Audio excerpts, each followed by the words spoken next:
Auzubillahiminash-shaytanir-rajeem. Bismillahir-rahmanir-rahim. Assalamu alaikum to everybody who's tuned into PTV World. And you're definitely watching World this morning alongside the very fantastic, the very amazing, the very superb, the very talented, the very intelligent, the very exuberant, the very excited. Ladies and gentlemen, she happens to be Miss Shiza Hashmi and I happen to be Shahzad Hassan Khan. We hope and we pray that people out there in 46 different countries are doing wonderfully well. And not just 46 different countries, but all the countries on this planet, ladies and gentlemen. But since we are being viewed in 46 different countries, which is why I actually had to use this figure as well. And it kind of feels great that, you know, that you're on national television and you're doing something for such a larger audience. I think it gives me a lot of confidence, and then at the same time it gives me a lot of appreciation, which you guys share with us as well. But on a very simple and a very humble note, ladies and gentlemen, it's a fine Thursday morning over here in Islamabad. It's getting a little chillier, but before I say any single word, I actually want to say hi to my wonderful co-host. Hello Shiza, assalamu alaikum, how are you? Wa alaikum salam. I am absolutely great, thank you so much for asking. And I feel like because we're so energetically in the morning as well, there are times where you sort of forget that you're doing the show together. Because ladies and gentlemen, I'll tell you what, and it's sort of a off-screen secret, but I'm sharing with you guys before because we're together for 4 years now.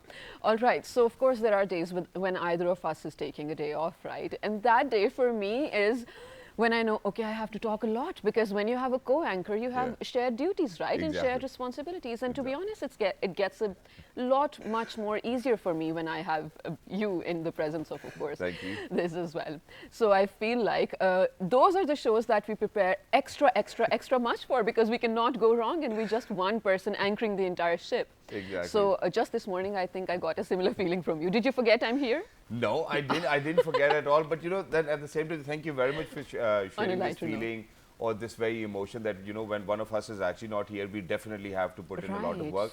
But then there was this very amazing thing which I want to, or a feeling which I want to share with people, and that is that once you are all by yourself, you know, what you do is that you talk a little faster. This is something which I've realized.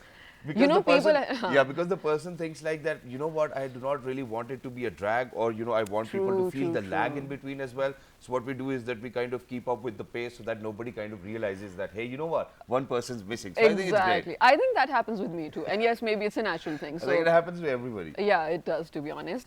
But, oh my God, so Shahzad, yesterday you actually speculated something, or rather made a, what do you call it? Made a statement, of course, and you predicted that New Zealand is going to win, and it did. It did. And to be honest, while the match was happening and almost near the ending as well, there was not a lot of expectation for New Zealand, but it just turned over, and I was like, wait, did Shahzad fix this? No, joking. I don't think that I could have fixed it, or I would have been able to fix it.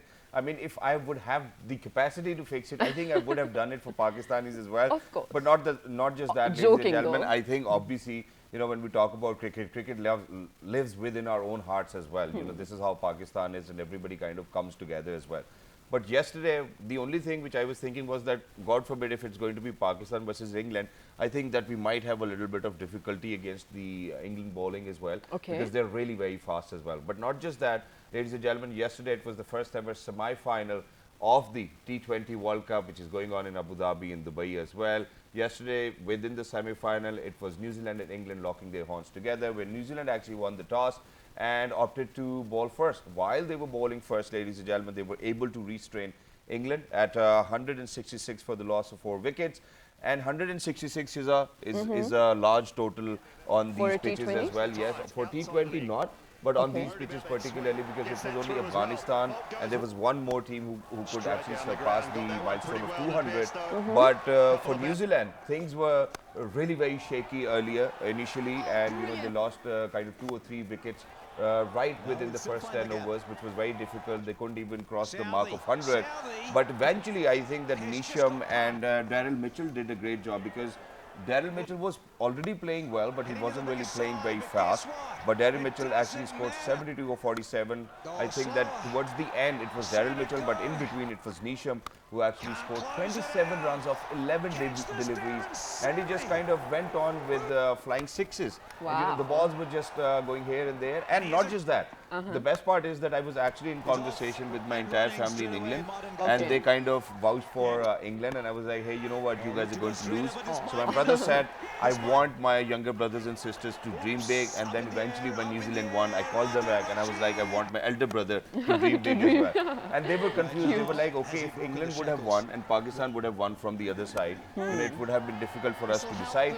But I think that they've done a great job, ladies and gentlemen. New Zealand, you never gave up in the game as well, and this is something which matters. Today it's going to be Pakistan versus Australia, and we want Pakistan to just do what they have been doing. There were different speculations coming in just yesterday that Shoaib Malik and Rizwan might not participate within the semi-final because of their flu-like symptoms or COVID-like symptoms, but their COVID test, alhamdulillah, came out negative. Oh, that's so it's just nice. probably flu. I hope that they will be able to play, and they will, because they were saying that either Sarfraz or Heather will come in, because Rizwan happens to be our wicket keeper, and then Sarfraz is going to replace him, and then Heather Ali will replace Shoaib Malik. But we hope that we kind of go in with the same squad and with the same passion and dedication, and go get it, boys. Today it's going to be at 7 p.m. Pakistan versus Australia. Well, I absolutely love how excited you are for this, and well, fingers crossed, of course. I have a feeling, like you said yesterday, again, I'm going to stick to that in the finals, Pakistan will be locking horns with New Zealand. Yes. And not Australia. I mean, Australia won't be with New Zealand, of course.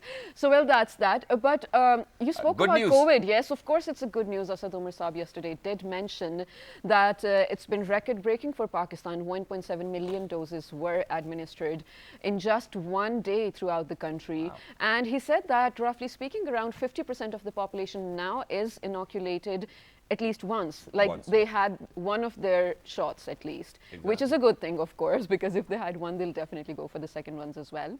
So, and we've even spoken about the positivity ratio, ladies and gentlemen, which is as low as 1.3%. Yes. And I think that it's very reassuring. Things are getting back to normal. We're getting more work.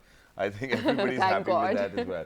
But there might be a lot of people, Shiza, this is something which I want to ask, because even if it's COVID or if it's not COVID, even if it's Eid or not Eid, even if it's Christmas or not Christmas, we have to be here. You know, it does not make a difference in our life. But there were a lot of people who didn't go to work for at least more than a year. Don't you think that it would have been difficult for them to kind of go back to their normal routine? Because I am having difficulty settling into winters. Do you think that people might be facing a little bit of difficulty going back to their workplaces? I definitely feel so, and especially the ones who had worked from home for about more than a year, right? And then there were unfortunately also people who were laid off. So sort of, to be honest, I do still think about them, and I really hope now that things are opening and a lot of companies are re-employing, I hope that they get the best for themselves as well. But just one thing, of course, we have to start talking about what we have to talk about. But I was reading in 2008, Shazad, a lot of people, about half of the population of Pakistan had savings, because people save. People who are not me, I never save. But imagine only 8% of that population was served by formal finance institutions like banks or something. Wow. What does that mean? 92% of those people didn't have any services to actually sort of, make sure that their savings were fine, or actually sort of invest somewhere or just do something with it. Don't you feel like that was the time that people needed to hop on to this need or demand in the market? Exactly. That's something wonderful. Thank you very much for asking that, and I'm going to reply you with what I think of it as well. But before we do that, ladies and gentlemen, we're very lucky that we've actually been joined with some amazing fintech entrepreneurs over here. And a lot of people have been hopping onto the IT industry, and just very recently they were lucky enough to actually participate within the Gulf IT Expo. And guess what? That the finalists were actually England and Pakistan. Alhamdulillah, Pakistan, ladies and gentlemen, won an award to themselves as well. Mashallah. They are the founders of MyTM, which makes sense because it says My Teller Machine. So from automated teller machine, we are coming up to a concept of My Teller Machine. But who are the people? What are the face? What do their faces look like? Is something which we want to talk about. And what is their project about, ladies and gentlemen? Very quickly, without any further ado, we're very lucky that we've actually been joined by somebody who was an oncologist before. He's a doctor, but now he's got an IT firm. He happens to be the Chief Executive Officer for MyTM, ladies and gentlemen, and he is Dr. Zain Farooq. Hello, sir. Assalamu alaikum. Good morning. Walaikum assalam. Good morning. I'm very excited to be here. Thank you very much for having us. Thank you very much for joining us. It's wonderful to have you. And alongside Zain Saab, ladies and gentlemen, we are lucky. In fact, he's lucky to have a co-founder of such a sweet soul as well. And he is Mr. Jawad Mahmood. Hello, sir. Assalamu alaikum. Good morning. Walaikum assalam. Thank you very much for letting us here. So thank you very much, sir, for joining us. It's wonderful to have you. So first things first, please let us know about MyTM, whoever wants to, because I really do not want to have that argument in between two co-founders. यार मैंने ज़्यादा बोलना है, यार मैंने ज़्यादा बोलना है. So please, whoever. So actually, like me and Jawad, we know each other for a lot of years, and everybody know that we are always fighting. So our rooms are not known as meeting rooms; it's known as war rooms. War room. Oh wow. Okay. So I'll tell you about MyTM. MyTM is an abbreviation, as you said, for My Teller Machine, and it gives you a sense of ownership. We bring in the red color in the logo, so that it actually brings in more energy, it brings in more passion, it brings in more the factor of happiness, but at the same time it also shows that there is something symbolic about it. Symbolic in the sense that people actually try to own it and they're happy about it as well. So we want to bring in joy. So the concept that we were working on is all right, Right, I'm very sorry. We'll actually have to pause you over here, ladies and gentlemen. We're actually going to take you towards the breaking news where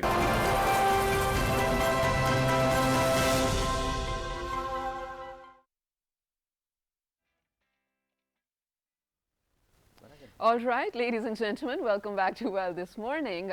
This was a short break, a little unexpected, of course. But yes, coming back to MyTM, you were letting us know how the name and the logo and the concept came into being. Please continue. yes. So I think the most important part of this startup was that what does it do? So we actually came with this convenience to a common man that he should have an access to finance. A lot of Okay. people, just as you were saying right now, that back in 2008, only 8% of the people can be served by the Yes. banking institutions. Right now, you will be surprised that only 17% of the people in Pakistan can be served by the institutions in like the banking institutions in Pakistan. No, so we can't say a lot has changed. Yes, but the thing is, the adoption is now coming up because Okay. there are digital banks coming up, there are neo banks coming in. Again, the pain point is you have the third largest youngest population in Pakistan. Yes. 75 million of this is living in the rural areas, 44 million in the urban areas. So it's 119 million. yeah. Whatever everybody is doing out there with the neo banks, with the digital accounts, with even the banking institutions, they are mostly concentrating on one thing, serving the banked. Okay. We came up with a model, Jawad and me, we came up with a model where we thought that we should concentrate more on the unbanked and underbanked. All right. And these people, they're not educated. We're talking about a literacy rate of 60%. Yeah. So when I was in China and Jawad was with me at that time, we were there on an exhibition. So this idea came to us that we want it to become cashless, just like China. Okay. But when we came to Pakistan, we found that there are a lot of socio-economic factors. Yeah. Socio-economic factors that a lot of people think, like if you borrow money from the bank, it's interest, and they don't even know what interest is. Yeah. And then when you say that it's Islamic banking, they don't understand the difference between Islamic banking And the interest. regular. They don't even get the difference in between Mudarba, Musharka, and Exactly. how they have actually played with figures. This is something which I feel. But the interesting part is, the Sharia compliance and then Islamic banking. This is now one of the most profitable modes of banking in the whole world, and a lot of countries are now adopting to it. So we wanted to make sure that we encourage people not to go for cash, but to go for commodity. Yeah. And I think Jawad can All brief right. on that as So well. why not to go for cash and why to go for Okay, commodity? so basically, if we talk about the Islamic fintech and Islamic Sharia compliance banking, so there is a word called riba. Yeah. Yeah. Riba is a word from a Jewish language, and it means usury. It is not a benefit. It means like you are actually playing with people's need and expecting a lot of money in return. So if we talk about this, if you are earning money on money, so it is actually interest. All right. It is called usury or interest. So in Islamic banking, we cannot lend money directly. Yeah. So what we are trying to do, for example, there is a person who is taking salary in cash for last 25 years, and that person doesn't exist for bank because he doesn't have a bank account, but he has all the daily needs. He's actually paying the electricity bill, True, utility true, true. bills, he's going for the mobile top up, but he doesn't exist for any bank. So actually what we are doing, we are actually providing the banking services on the shop front. Okay. Okay. And the bank with which we are working, it's a NRSP bank, and it's a Islamic microfinance bank. All right. Okay, so we are developing some underwriting engines. A person who comes to a shop and buy some groceries, pay for the electricity bill, pay for the mobile top up, so that person is going to get in our network, and on the basis of his spending, we can offer him For example, he want to marry her daughter Yeah. or his daughter, so whoever is the person. So what we can offer that person, okay, you want money, we can give you commodities. You want to pay for the marriage hall bill, we will pay for you. Okay. So, it's against the service. So you see, the thing is, our person. So you're not going to give a money. In fact, you're Yes. going to settle us with the product which we needed. Yes, and against service. and taking profit on a product is not actually interest. Okay. Yeah, So, that's wonderful. Yes. I mean, okay, that makes sense, of course. But where you said, Wow. where you Smart, lined up and actually. said that, you know, taking profit on a product is not interest. Yes. In technicalities, it is brilliant, of course. Now, I want you to sort of, any one of you to explain how it will work, because you are targeting that particular population of the rural areas, especially who don't like to avail banking services.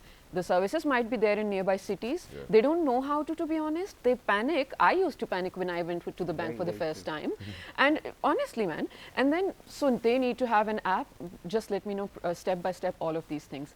Secondly, are you somehow, or does this somehow add those people who don't have a bank account into the national exchequer or the tax net somehow? Okay, so I'm going to And the best part over here is that, you know, all of that rural population, they would have vest with like 6 pockets, and while they're going to go to bed, they'll put all their cash into their vest, or probably a pocket in their bottoms too as well, you know. So cute. So we've gone through that, you know, every time you go to a bank, now that they've started to come to banks, they'll pick up their kameez and be like zip and then take out the money. A fanny pack on the waist. Yeah, so please go ahead. So you see, I'll be answering the first part, and Jawad will be Okay, answering the second part. perfect. So the interesting part is, you see, people don't know the function of banks. Yeah. What's the function of a bank? Keep If our I money ask you- secure. No, that's not the function of the bank. Okay. The bank, Okay. the functions of the bank is to lend, Okay. All right. because what is the product of the bank? It's money. Money, yeah. So they have to lend money to make money, right? Now people over here are not confident towards the banks, where we always think that the banking is broken. We are not saying that the banking institutions are not doing well. They're doing extremely well. But the banking is broken because somehow, somewhere, the people who never go to a bank or never happens to go to a bank, they're scared. You see, for one person, for 13,000 people, there's only one Yes. bank branch Yeah. in Pakistan. Imagine. Yeah. That's very less. Whereas the standard should be for 10,000 people, there should be at least 20. But now people are We moving to wish. online banking now, so I think that lesser branches will actually help. Now No, they but- might. But you see, the branchless banking is not the motive. Yeah. The motive is that in Pakistan market, $50 billion in cash is being rotated. Yeah. Now we want Okay. people to believe in the banks and bring that money The to bank. the bank, so the banks can lend it. Yeah. Okay. But the people are keeping it, you know, in their sofas, as you just said, you know, in their vest. In their walls. I know Yes. people who did that, Yeah. but yeah. And this is the reason why we wanted to convert shops into banking correspondents, Exactly. Okay. who can actually introduce banking to these people, and how the process flows, how it's going to be advantageous. Jawad is going to be telling All you right. that, but I will just finish with this scenario, that a common man, he is tech savvy, he wants to be a part of the economy because he uses WhatsApp, Yeah, he yeah, uses yeah. TikTok, Right. he uses Facebook. But even the bank people, they are not very confident about the customer service of a bank, no matter it's whichever bank it is. There are very high rated banks in Pakistan as Exactly. well. And the digital bank system that has just come up with the telcos, I think they have done a wonderful job in introducing this. Exactly. But then again, you can say that there's a monopoly.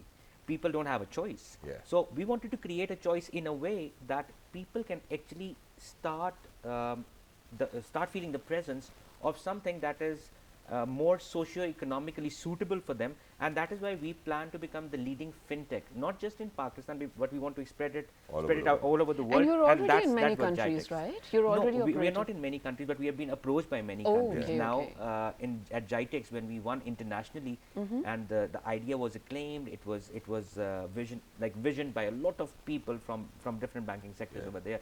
And they actually were very happy to see that at least someone is talking about Islamic banking Right. from Pakistan. And we're definitely going to come back to that, because, you know, there's a part of question which you need to answer. It's wonderful. And you know why I actually said that bank's sole purpose was to keep our money safe? Because if you go back in time, early 2000, the advertisements used to say that rather than keeping at home, you should come to us. And then I think that the next big challenge is, because overnight, banks make money because what they do is that they're constantly dealing with the government, and it's the most safest investment they can ever make. and overnight their bills come back and they're earning money, which is great. But what banks don't do over here is that they do not lend a lot of money. And this is one of your interview where you said that, we really do not have bad debts over here in Pakistan, and the percentage is up to 98%. 99% people give back the money. But we actually have a small report to share. Go ahead, take a look, and once you guys will come back, we'll take the closing remarks from Jawad Saab. And we even need to ask whether the startup culture in Pakistan, inshallah, is going to take off with all of these incubation centers in place. Please go ahead.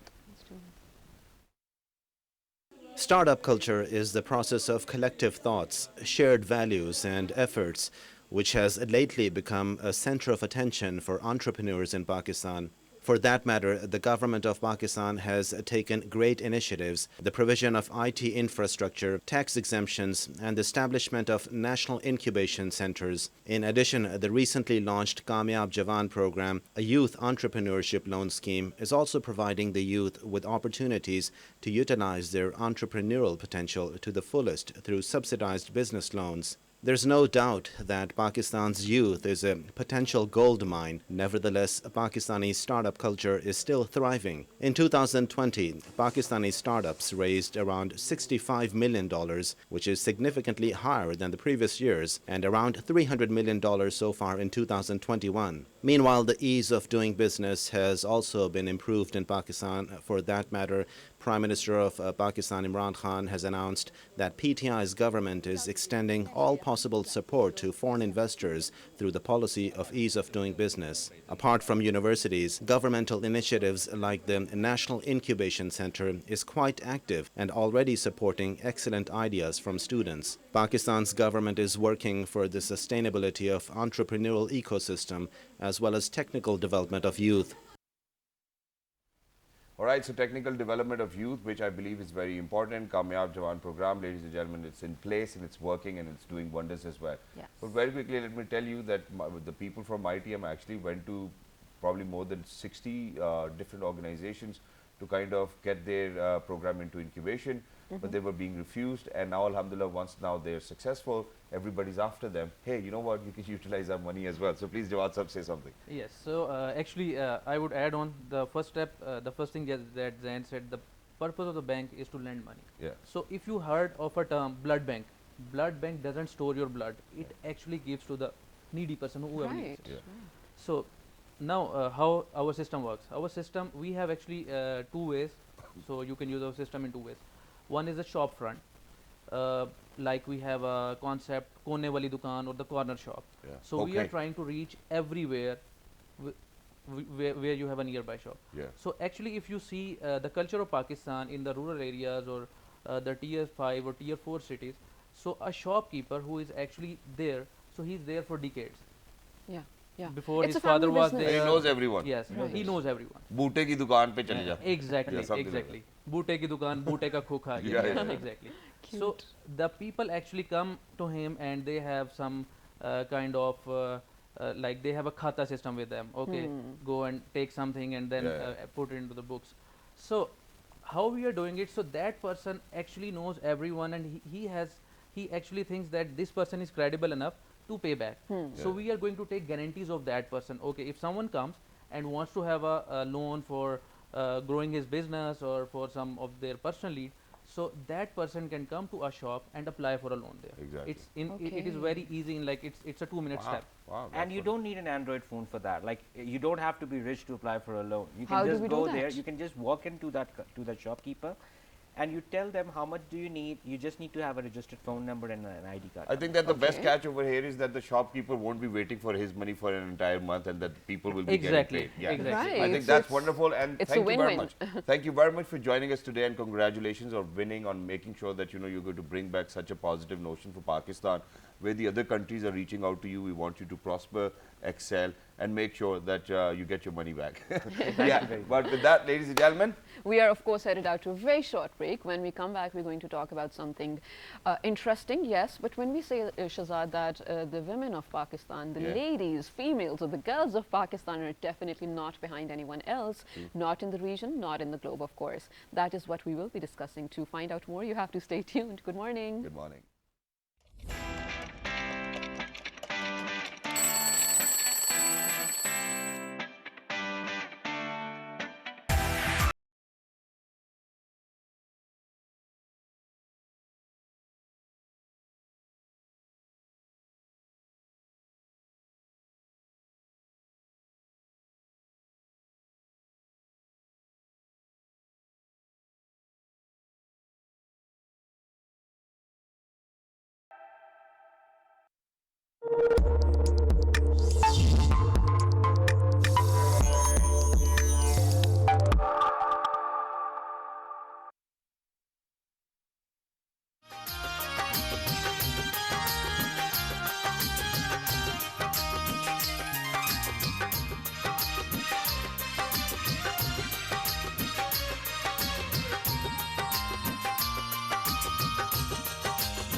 All right, ladies and gentlemen, welcome back. For everybody who just got tuned into PTV World, you watching World this morning alongside Shiza Hashmi and Shahzad Hasan Khan. It's a fine Thursday morning over here in Islamabad.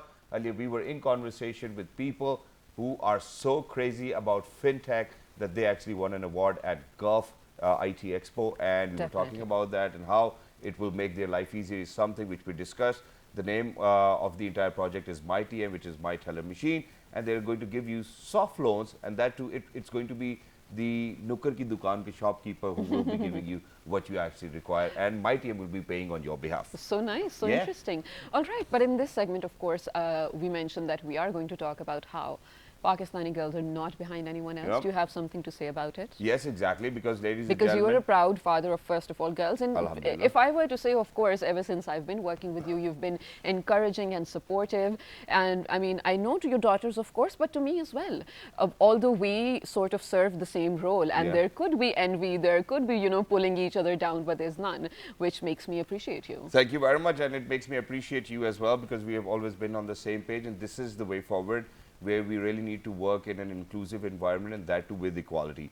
But ladies and gentlemen, when obviously as a father I have daughters, I want them to be independent. I do not really want them to be dependent on me or their mother or anybody else, because that's how the world is moving forward, and we really need to be fast with that as well. But with that notion, how do you kind of make sure that you're going to instill those values of having confidence, instill those values of being independent, instill those values of how they want things to be in their life? But you know, there are organizations or setups actually who are doing that, or sort of imparting that kind of knowledge as well. We have a small visual report of this, a similar thing. Let's take a look. When we come back, we will be in conversation with those people who brought the idea here. Let's do this. Pakistan Girl Guides Association offers a variety of dynamic educational programs to girls and young women to formulate their abilities as accountable citizens, eligible of conducting their duties in the home as well as neighborhood and the nation. It also underscores the implication of individual contributions towards the population. The membership of a guide movement in Pakistan is based in the formal and non-formal education institutions. Guiding is about life skills, enabling them to make a difference in their homes, communities, and country. The guiding system in Pakistan is based on representative principles to provide opportunities to all young members to learn and take responsibility during their meetings. The Girl Guides program certainly highlights community development projects by providing girls the opportunity to understand health, nutrition, environment, and economic uplift through different activities. Membership of Pakistan Girl Guides Association is open to every girl and young woman. It accepts the promise and the law based on spiritual values. Wow. Pakistan Girl Guides Association is what we are talking about today, and without any further ado, I shall be introducing the guests over here. Yep. First of all, we have the training secretary for Pakistan Girl Guides Association. She happens to be Sabah Shahab. Assalamu alaikum, Sabah. Welcome back. Walaikum assalam. Thank you for inviting us. It's always a pleasure. Next to Sabah, we have someone who happens to be the provincial secretary for Balochistan. How interesting is that? She happens to be Kulsoom Rashid. Assalamu alaikum, Kulsoom. Welcome. Wash Malay. So much. Thank you very much for joining. So much. All right. Next, we have, I want to say, a success story and then a first-hand account of what happens there as well. Yep. This is going to be so cool because she will let us know what is happening lately. There is a training session going on too. She happens to be a young leader, Binish Umar. Assalamu alaikum, Binish. Welcome. Walaikum assalam. Thank you so Exactly, much for and you know, inviting for us all of here. these days, ladies and gentlemen, what they're doing is that, you know, obviously girls aging from 12 to 15 years have been participating in camp as well, and then there are certain activities which they will take them through as well, which will enable them to have that confidence we were talking about. Yes. But very quickly, I think we're going to ask Ms. Sabah about the entire camp and what's happening, what kind of activities are being undertaken. Please go ahead. Okay, thank you so much. First of all, I would like to tell you that it's an all Pakistan camp, and it is a very big event. More than 250 girls are Yes, we are participating. having around 250 girls campers in the camp and more than 30 staff members and trainers who are assisting them from the provinces with the traveling and all, with the duties in the camp also. So we are being so overwhelmed by the response of the girl guides when we sent invites to them. Yeah. So because of the COVID, they were so much out of the school and they were at homes and they were not having any activity related to outdoors. So it was very, you know, it was a great opportunity for them to come I think here. they were and waiting for you guys to actually plan something. yes, and you know, we have been planning this for long, but since the circumstances are not suitable to invite them. Exactly, but finally you you tell- did it, and you know there's an important aspect to it as well because, ladies and gentlemen, the Girls Guide Association has actually got a rich history because, and Oh, please correct me if yes. I'm wrong, because I believe that Ms. Fatma Jinnah actually was the first ever One of the patron found- or the yes. commissioner of the Yes. Girls Guide Association, and it was the idea of Qaid-e-Azam Muhammad Ali Jinnah too as well, and Right. ever since then the Girl Guide Association has been there. But moving on to you, ma'am, because you're looking after so many children together, and obviously that too amidst COVID, where we know that the positivity ratio, alhamdulillah, has gone down. But what SOPs were taken in place or probably taken in consideration to make sure that nobody goes back home sick or ill, God forbid? Actually, during camp, we have doctors in the camp, and we also have a camp आप मुझे nurse. सख्त वाली लग रही है मुझे। No, I'm not. चलो अंदर, तुम्हें कान नमाज पढ़ाएंगे। We will ask No, Binish that. Sabah's smiling as well. It's not like that. Yeah, okay, I'm We're just joking. We're joking. No, I know. So we have a camp nurse, we have a doctors in our camp, so we are maintaining and we are also monitoring their health. इधर आओ तुम्हें टीका लगेगा। No, it's not like that. मैं बुलाऊं doctor को? No. But Ms. Kulsoom, why don't you let us know in detail? So on the 7th of this month, you guys actually started a what do you call it? An event or a campaign? What was it? It's Let us know. 11th All Pakistan camp. Yes, Yeah. a camp. Okay, so what does it entail? What were the planning What were the activities? activities which were Yeah, which the the kids were different kind doing? of session, like we are making gadgets from bamboos, Wow. bamboo Oh, stick. wow. Yeah, because we like in camp we told them how to how to stay in a limited resources. Yeah. So they make furniture from these bamboo sticks, and also there's first aid session. I wish you guys had and pictures. Yeah, we do have pictures. We Please, had- sir, if we yeah, can share the we have pictures. pictures of gadget making.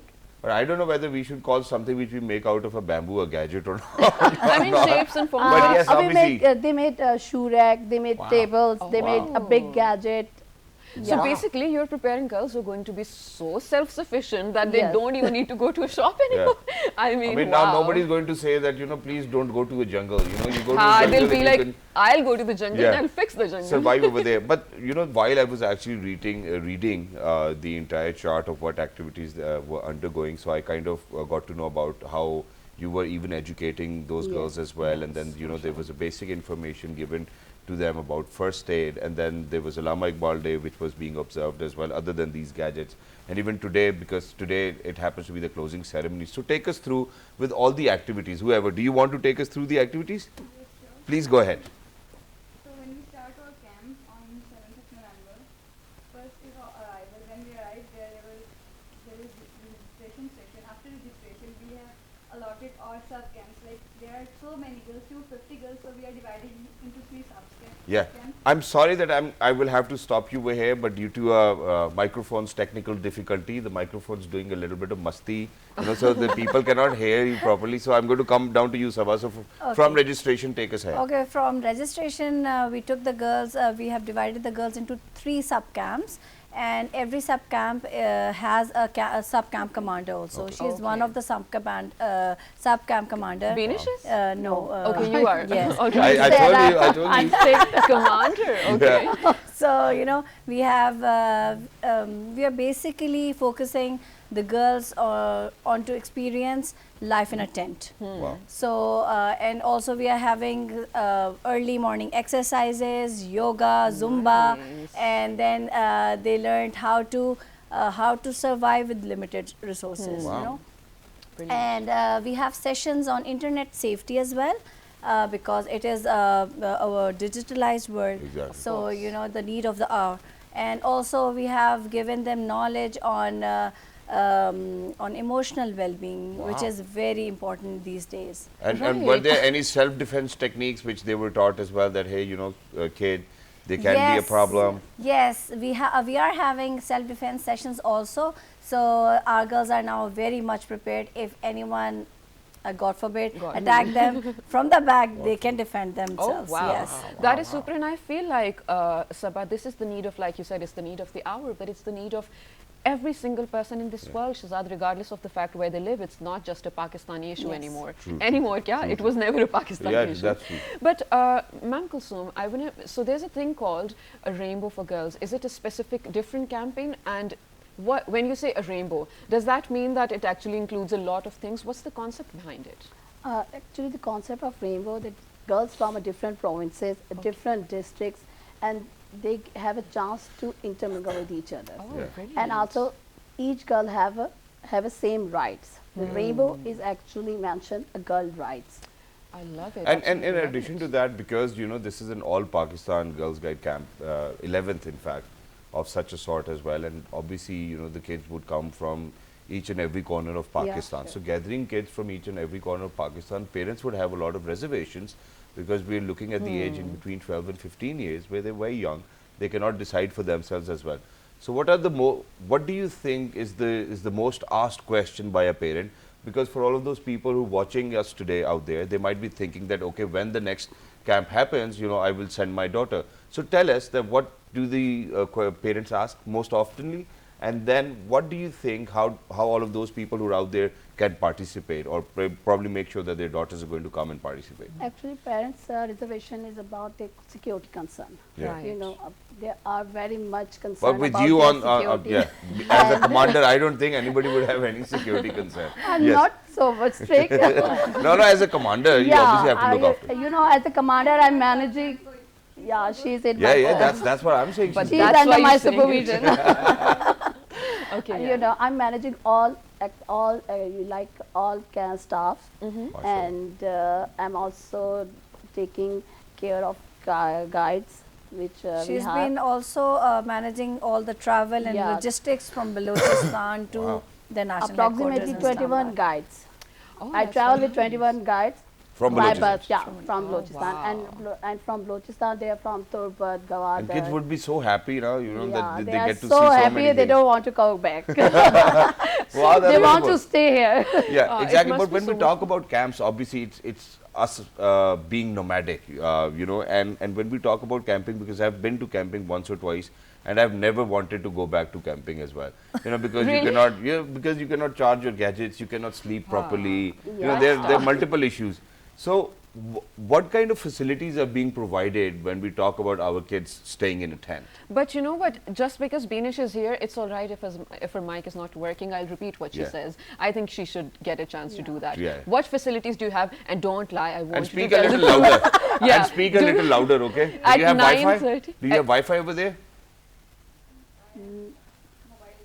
No Okay. No, mobiles? we are not allowed mobile. All right, so Ah, it's a proper mobiles Girl are not Scout allowed. camp. Do we Yeah. have microwave ovens? You know, somewhere we want to warm up our meals, something like that? No, we don't even have that? They always get They always warm have it. meals. Proper Wow. Make sure warm that- meal. Yeah. I like it. Yeah, please, Betty, yes, go ahead. Beanish, what are some of the things that you're enjoying there? Like, Louder. as she's my camp commander, so she facilitates us so much, like from the morning from 5 a.m. Yeah. Yeah, go on. If From you speak 5 louder, it's a.m. fine. to 9 p.m. till night. Oh. She checks each and every tent. We have 16 tents of just our sub-camp piece. Oh. She checks each and every camp to ensure that every guide is in camp or not. Wow. Okay. Let the people know what she said. All right. So what Beanish here is trying to say, I hope it made a lot of, or instead, just enough noise as well. She says that Ms. Kulsum over here is a brilliant leader, but in those subcategories, of course, the leader or the commander actually helps them from 5 a.m. on to 9 or 10 p.m. until the camp is wrapped up as well. And throughout the day, they're performing their duties, checking on to each and every single member of their subgroup as well, and just doing their, well, what they're responsible for, which Exactly. is why I feel like a lot of parents do put in their trust in your organization as well. So two questions I have, and anybody can answer, because what happens is that if people like me, Shiza, I don't know about Shiza, obviously I cannot speak on her behalf, but what happens to us is that, you know, even if there's going to be a commander like you who's going to blow a whistle early in the morning, Yes. fall in, and I'll be like, Punch please, me you know, door, I punch want to sleep, please let me go, you know, things like that. What do you do with all of those kids, and when is the next next camping going to happen, and how do you think that anybody from Pakistan can participate? Please go ahead, quickly. Something I'll like that. never let them Ma'am, sleep. go No. We Do you have throw to, we water have on to them? make them a discipline. Yeah. It's a time you have to come and you have to attend your session, and we also give them some rest time. It's not like all the packed session. All right. We also give them rest time. They can take rest. They can offer their prayers. All activities are well managed And under everybody the needs to be there. supervision of our commander, camp commander, Ms. Shamsa. Wow. All right. Yeah. Wonderful. So there are commanders, and then there's a Yeah. commander above you guys. Yes. Yes. Wow, We so have a camp commander, Ms. Shamsa. Ms. That's Shamsa wonderful. is the Those- main camp commander, and she has the sub camp commanders with her. So there's a proper hierarchy. One last question very quickly. When do you think this opportunity will be available next? Inshallah, next All year. Pakistan camp, we wish we can have it next year also, Inshallah. but it is Inshallah. a very big event, so we have to make a lot of arrangements. For And we it. will definitely update people, ladies and gentlemen, whenever it's going to happen next. But thank you very much, Girls Guide, for joining us. It was wonderful you to so have much, you over sir. here. For everybody who's out there, make sure that you write to us on our pages, which are with the name of. Well, this morning, all of them. Till the next time, look after yourselves. 1, 2, 3. Good Good morning. morning.